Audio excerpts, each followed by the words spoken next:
Guys, meron tayong tatlong puppet nandito sa harapan ko. Isa ay Triceratops at yung Stego at yung T-Rex. So, kasya sa kamay nyo guys. Kapag grown-ups na kayo, kasya pa din. Katulad kay mama. Tignan nyo guys. Tignan mo. O, diba, kasya yung isa niyan.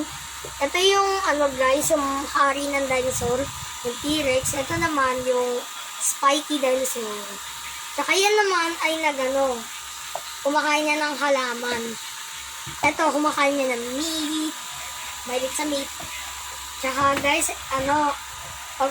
pag binili niyo na lang to sa Shopee, padating na in right up. Para sold out na kasi yung mga iba eh. Dahil kasi may iba yung mga dinosaur collection. Yung isa, mga malalaki, huge. Tapos, mga mababait na dinosaur, katulad nito. Tapos, ito lang yung masama kong dinosaur. Tapos, guys, ay lang yung, natin, available natin. Yung T-Rex, yung Stego at Tri. So, bye-bye!